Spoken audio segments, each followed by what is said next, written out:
하나님의 말씀은 이사야 33장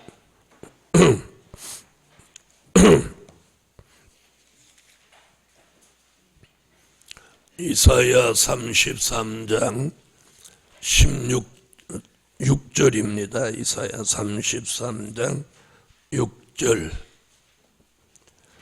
너의 시대에 평안함이 있으며 구원과 지혜와 지식이 풍성할 것이니 여호와를 경외함이 너의 보배니라.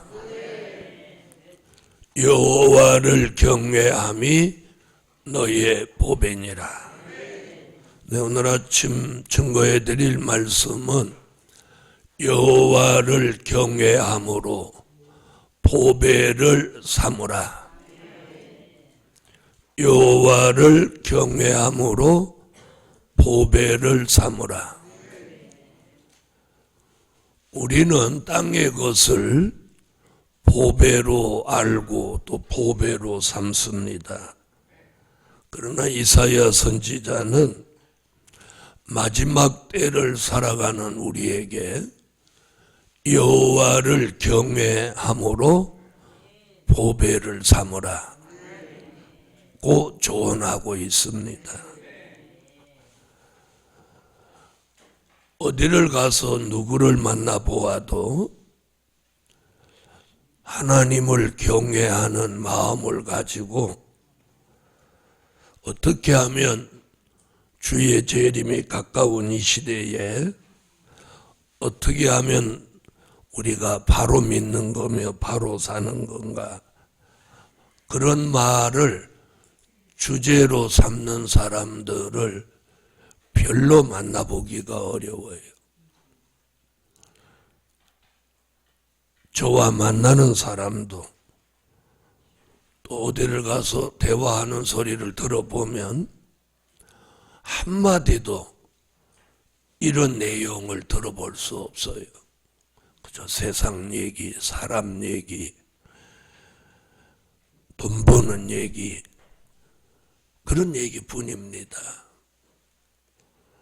여호와를 경외함으로 보배를 삼는 그런 삶은 살다면 하나님을 경외하는 것을 우선주의로 해야 돼요. 우선주의. 먼저 하나님. 여러분 식당에도 가보시면 그 앞에다가 먼저 하나님 왜 그랬냐. 먹는 것도 좋지만 하나님을 생각하라는. 특별히 이사야 33장은요. 세 가지 환난을 예언하고 있어요. 이사야 33장 4절에는 황충이로 인한 환난, 황충이로 환난이 온다. 황충이 같은 악독한 사람으로 인한 환난이 온다. 이사야 33장 7절로 8절을 보면 대적이 평화의 조약을 깨고 전쟁을 일으킨다. 전쟁으로 환난이 온다. 또 이사야 33장 11절로 12절에 보면 전쟁으로 통해서 공기가 불이 되는 환난이 온다. 그래서 사람들이 횃돌같이 타버리고 가시나무같이 타버린다. 이렇게 세 가지 환난을 말하고 있습니다. 자, 이런 환난이 올 때에 여호와를 경외함으로 보배를 삼는 사람은 그 환난 가운데 구원해 준다. 이 얘기를 하고 있는 거예요. 여러분, 이 세 가지 환난이 우리 시대에 다 오고 있습니다. 아니, 왔습니다. 이제는 여호와를 경외함으로 보배를 삼아서 첫째로 환난 가운데 구원을 받아야 할 때다. 여러분, 환난 가운데 구원받아야 돼요. 전에는 우리가 예수 믿은 것으로 죄 가운데 구원을 받았어요. 죄 가운데 구원. 죄 가운데 구원받았다고 해서 환난 가운데서도 구원받는다는 보장은 없는 거예요. 아멘. 예수 믿은 것으로 죄 가운데 구원은 받았지만 환난 가운데 구원을 받으려면 예수 믿는 것 플러스 여호와를 경외함으로 보배를 삼아라. 이게 이사야 선지자의 예언이에요. 자, 이사야 33장 2절을 다 같이 한번 읽어.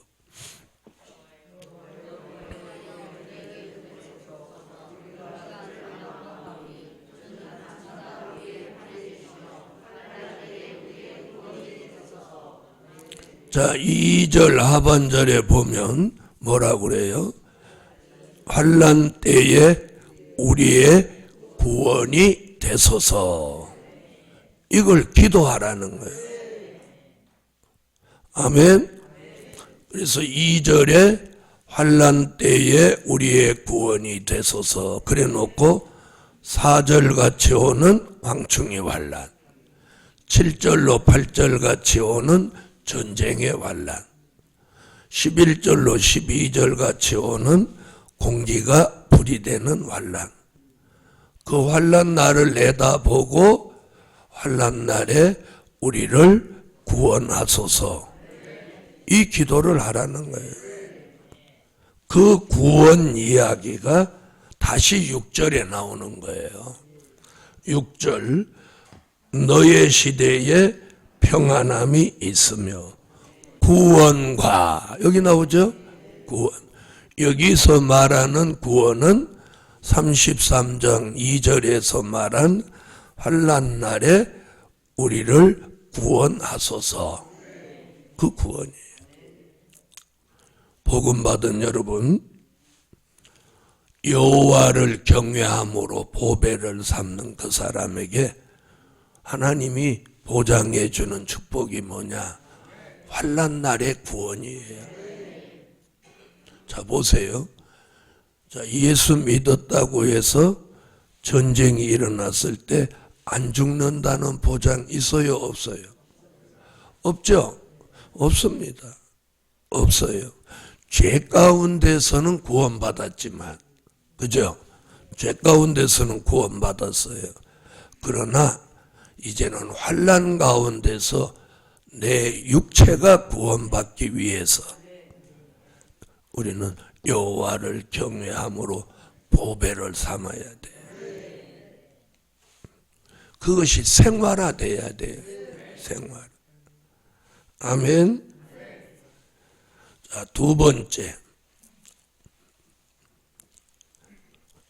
여호와를 경외함으로 보배를 삼는 사람.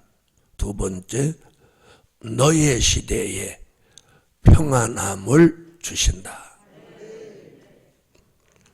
6절에 그렇게 시작하죠. 너의 시대에 평안함이 있으며. 평안함. 그럼 여기서 말하는 너의 시대라는 그 너는 누구냐는 거죠. 누굴까요? 여호와를 경외함으로 보배를 삼는 그 사람. 그 사람 너의 시대에 평안함이 있으며. 자, 이 평안함은, 자, 전에는 우리가 예수 믿고 죄 가운데서 평안함을 얻었어요. 이제는 여호와를 경외함으로 보배를 삼으면 어디 가운데서?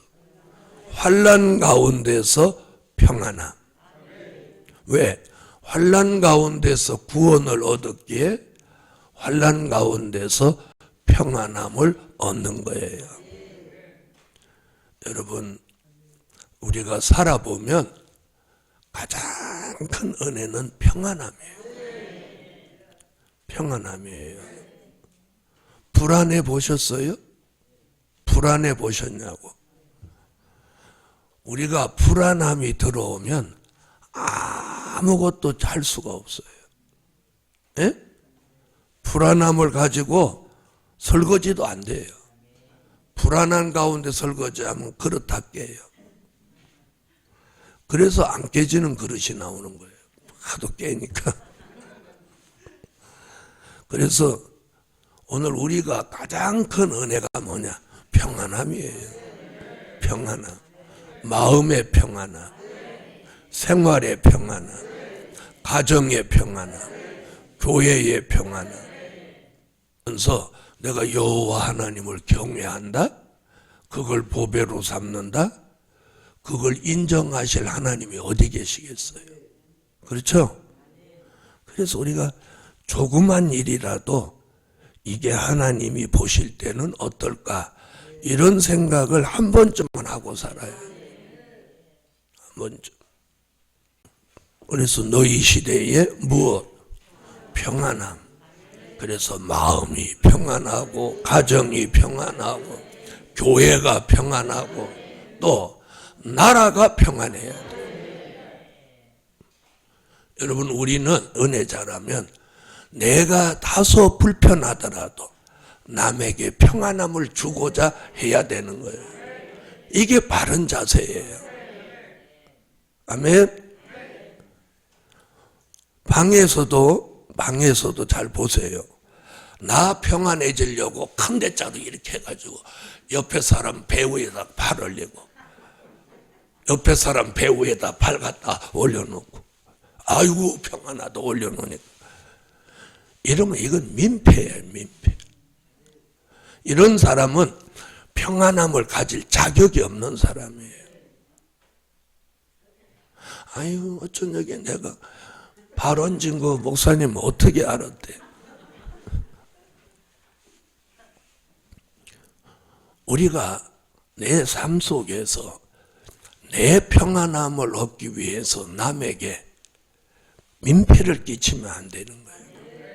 내가 불편하더라도 내 이웃에게 평안함을 주고자 해야 돼. 아시겠습니까? 그래서 이 공동체 생활에서는 자꾸 남을 배려하는 마음이 은혜자의 자세인 거예요. 은혜자의 자세인 거예요. 아멘. 그래서 식당이든지 성전이든지 또 방에서든지 서로 평안함을 주려고 해야 돼요. 할렐루야. 그래서 너의 시대에 평안함이 있으며. 아멘. 자, 여호와를 경외하는 사람, 경외함으로 보배를 삼는 사람에게 하나님이 평안함을 보장한다는 거예요. 여러분, 우리가 살 만큼 살아보면 이 평안함이 내가 거저 얻어지는 게 아니에요. 저분이 주셔야 평안한 거예요. 그런 거 있잖아요. 맥없이 불안한 거. 예? 자, 보세요. 식구들이 나가서 제 시간에 안 오면 그때부터 막 불안해. 아무 일도 없는데. 이런 것이 맥없이 불안한 거예요. 네? 운전만 하려고 하면 막 불안해. 누구 받아버릴 것 같고. 이런 거 맥없이 불안한 거예요. 그래서 하나님이 주시는 최고의 은혜는 뭐다? 평안함이에요.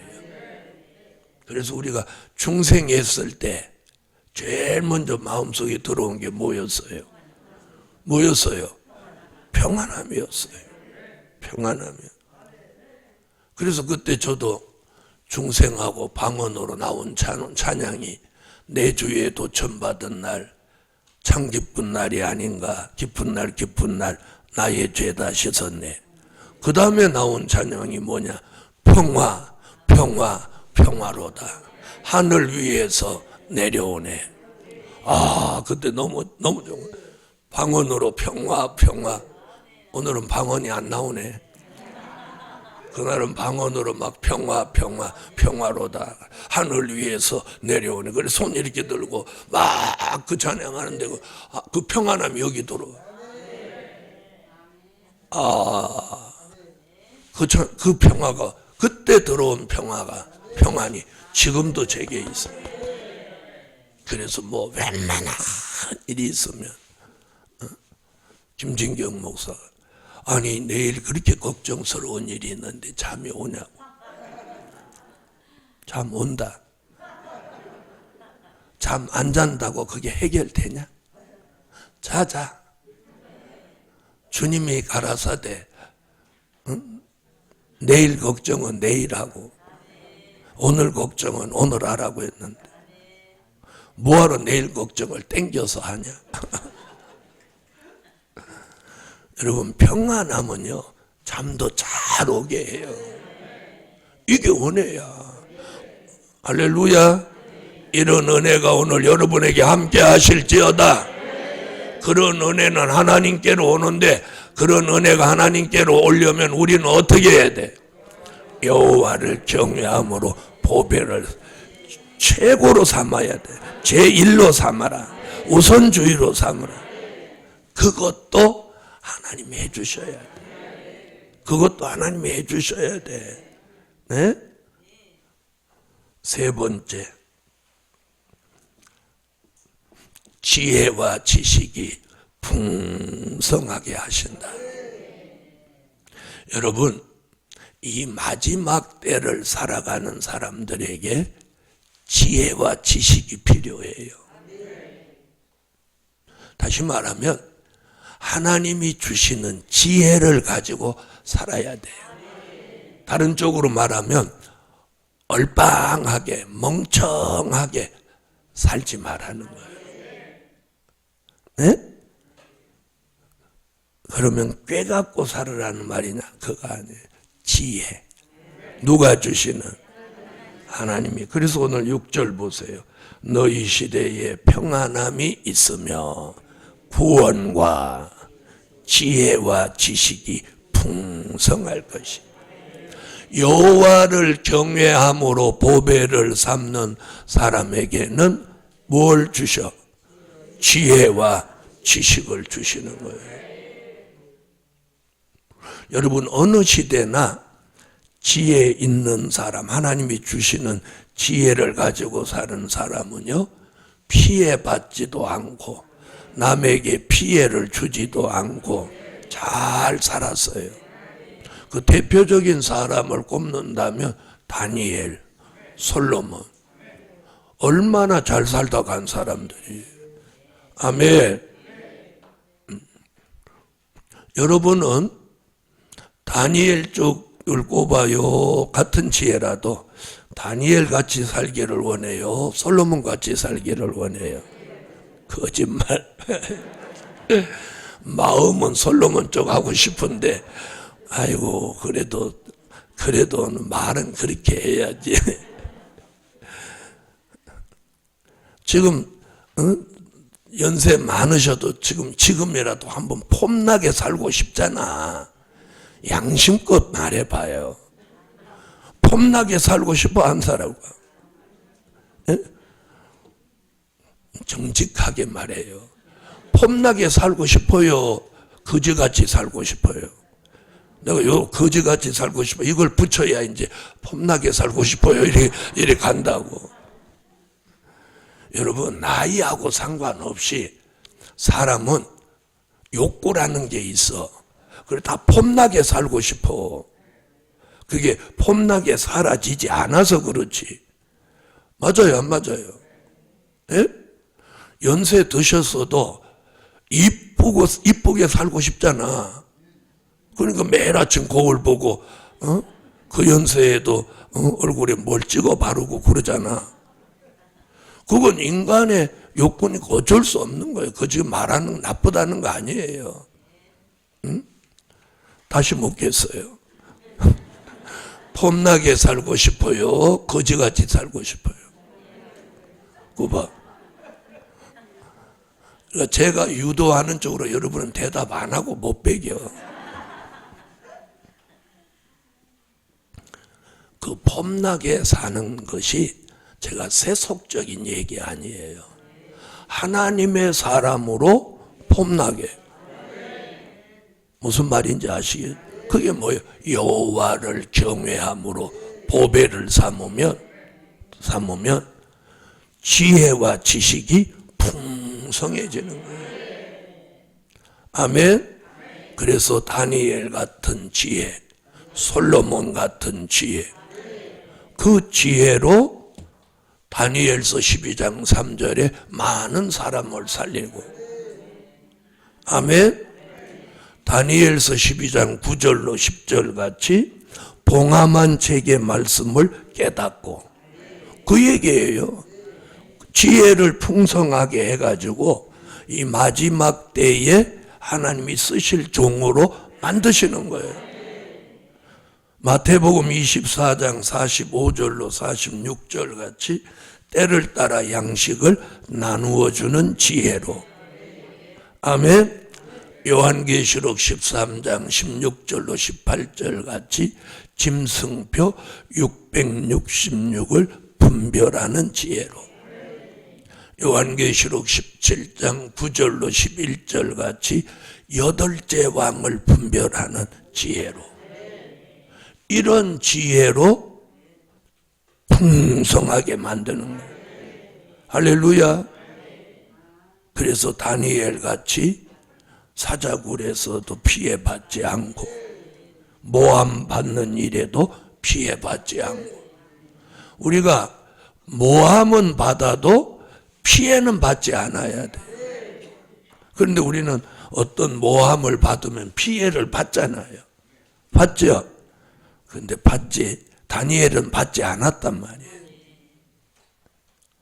자, 솔로몬도 왕으로서 하나님이 지혜와 청명을 주니까 그 시대의 최고의 왕이 됐어요. 최고의 왕. 네? 최고의 왕. 오늘 하나님이 우리에게 여호와를 경외함으로 보배를 삼기만 삼으면 최고의 지혜를 주는 거예요. 어? 그러면 우리가 여호와를 경외함으로 보배를 삼았냐 안 삼았냐는 환난 날에 구원을 받냐 못 받냐, 그리고 평안함이 있냐 없냐, 지혜가 풍성하냐 안 하냐, 이거로 측정이 되는 거예요. 그러면 여호와를 경외함으로 보배를 삼았다면 환난 날에 구원을 받아야 마땅하고, 그렇죠? 또 평안함을 받아야 마땅하고 지혜를 받아야 마땅한 거예요. 자, 그 다음에 지식이 풍성하다. 이 지식은 이사야 11장 9절에 말하는 여호와를 잘 아는 지식인 거예요. 여호와를 잘 안다. 그 말이 무슨 말이냐면 그분의 뜻을 잘 아는 거예요. 하나님이 무엇을 어떻게 계획하고 실행하시려고 하는지 그걸 말씀을 통해서 잘 알아내는 거예요. 이게 지식인 거예요. 이게 지식인 거예요. 이게 여호와를 아는 지식이에요. 그걸 풍성하게 해준다는 거예요. 할렐루야. 그렇게 되기를 원하시면 아멘. 자, 한번 보세요. 하나님이 앞으로 무슨 일을 하시려고 하는지 내가 알고 있다.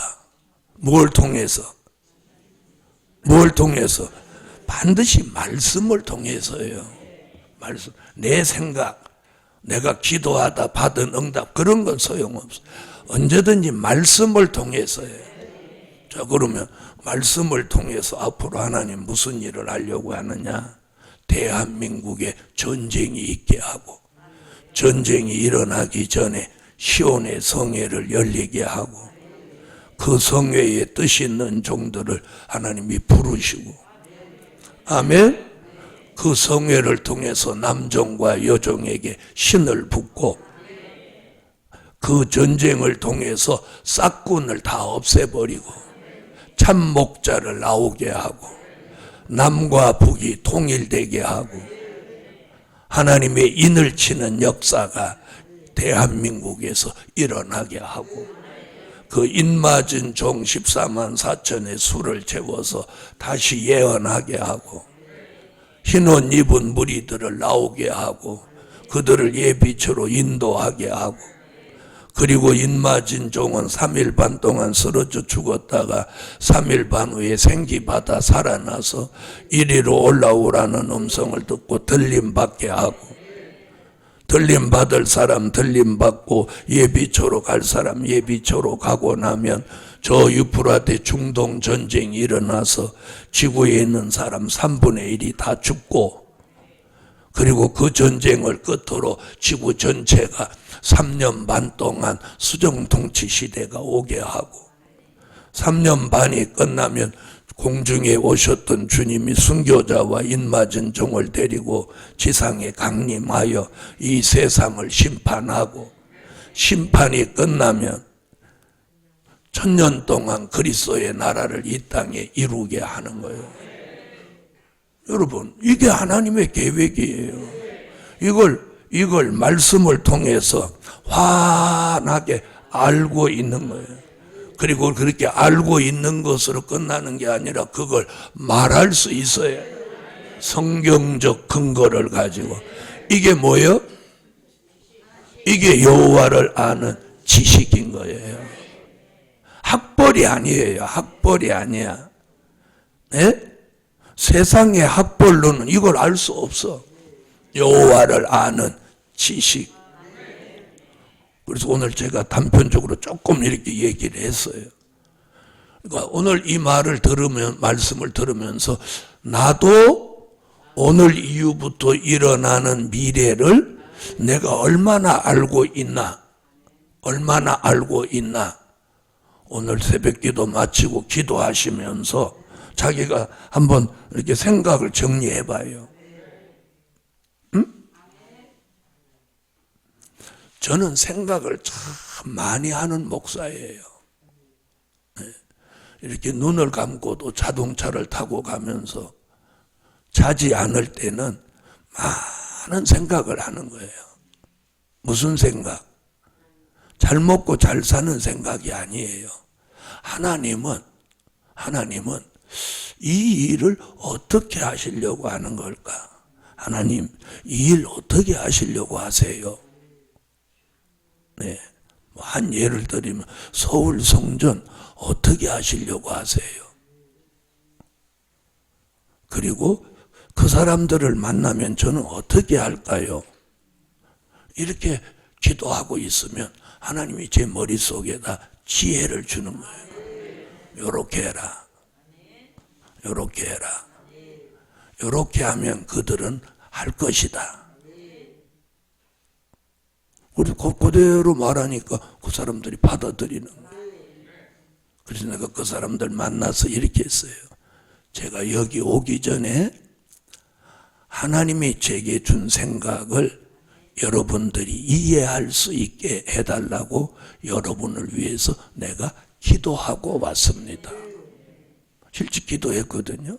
그러니까 그 사람들이 고개를 끄덕끄덕 하는 거예요.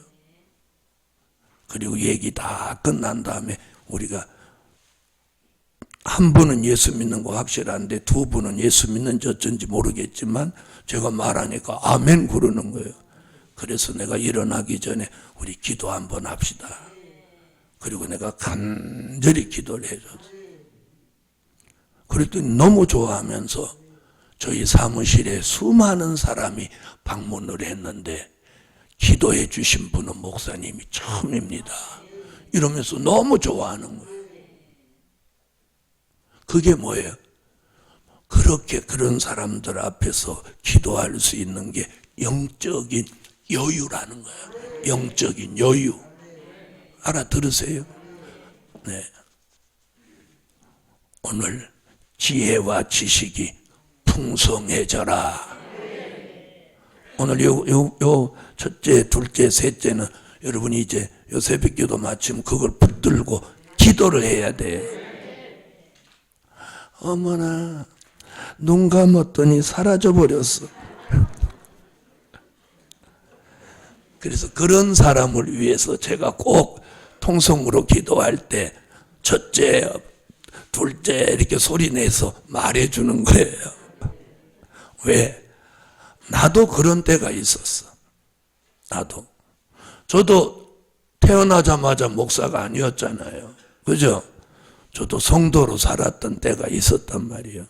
근데 설교 듣고 나면 눈 감으면 이상하게 같이 까매져. 눈을 감으면 깜깜해지는 거 같지 머리도 까매지더라고. 그래서 아니, 눈 감았는데 머리는 왜 따라서 까매지는 거야? 그런데 어느 시점이 오니까 그 말씀 들은 거, 내가 말한 거 생생한 거야. 할렐루야. 잊어버린 사람을 위해서 첫째, 구원밖에 모르지. 환난 날의 구원, 또 우리 시대의 평안함, 지혜와 지식이 풍성하게 하소서. 넷째로 16절 읽어줘요.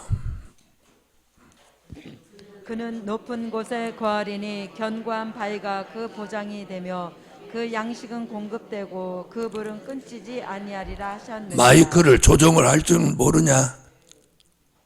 마이크 톤을 높여줘. 읽는 사람. 자, 여기 뭐라고 그래? 견고한 바위가 그 보장이 된다. 그 보장이 된다. 그게 뭐예요? 여호와를 경외함으로 보배를 삼는 사람을 견고한 바위 되시는 예수가 보장해 주는 거예요. 보장. 이게 굉장히 중요한 얘기예요. 여러분, 사람의 보장은 그건 다 소용없어. 소용없어. 말뿐이고 생색만 내지 실제 보장 안 돼. 왜?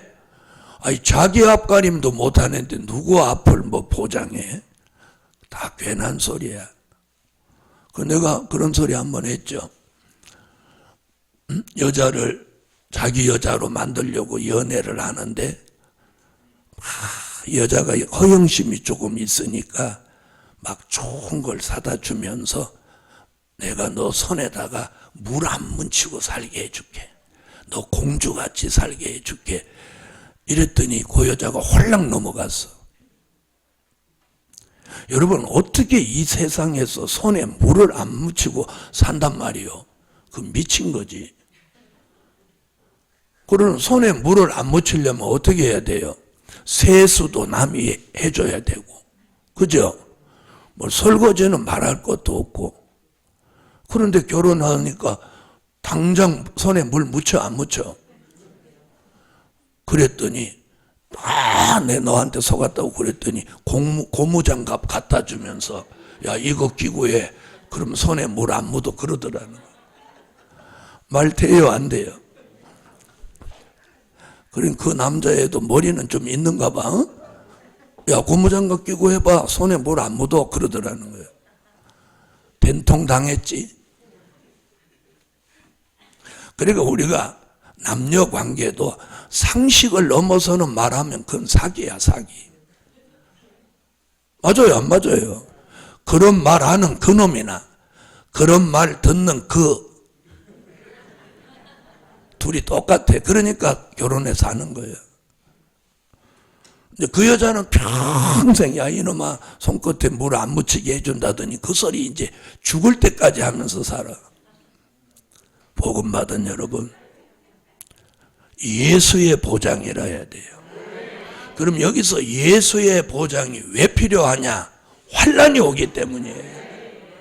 여러분, 평화의 시대는 누구의 보장 없어도 살아. 그렇죠? 그러나 아까 말한 세 가지 환난이 닥친 이 시대에는 견고한 바위 예수의 보장이 필요한 시대예요.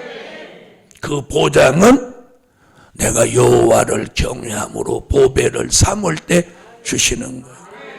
그래서 생명 보장, 건강 보장, 영계 보장, 신앙 보장, 물질 보장, 뭐 보장받을 게 한두 가지가 아니죠. 그래서 아무쪼록 견고한 바위 예수의 보장이 함께 할 줄 믿습니다. 그러려면 어떻게? 여호와를 경외함으로 보배를 삼으라. 우리가 이 새벽에 여기 모인 것이 뭐예요? 여호와를 경외함으로 모인 거예요. 기도드립니다. 전능하신 주님, 우리가 바쁘고 어려운 삶 속에서도 이번 성산에 모였습니다. 이렇게 모인 것 같이 우리를 시온의 성회로 불러주세요. 민족의 전쟁이 일어나기 전에 불러주셔서 생명 보장해 주시고 하나님의 특별한 역사를 바라보게 하옵소서. 오늘 아침 말씀을 붙들고 기도할 때 견고한 바위 예수의 보장이 있게 하옵소서. 예수님의 이름으로 기도하옵나이다. 아멘. 하늘에 계신 우리 아버지여, 이름이 거룩히 여김을 받으시오며 나라에 임하옵시며 뜻이 하늘에서 이룬 것 같이 땅에서도 이루어지이다. 오늘날 우리에게 일용할 양식을 주옵시고 우리가 우리에게 죄진 자를 사하여 준 것 같이 우리의 죄를 사하여 주옵시고 우리를 시험에 들게 하지 마옵시고 다만 악에서 구하옵소서. 나라와 권세와 영광이 아버지께 영원히 있사옵나이다. 아멘. 다 같이 여호와 삼창 오늘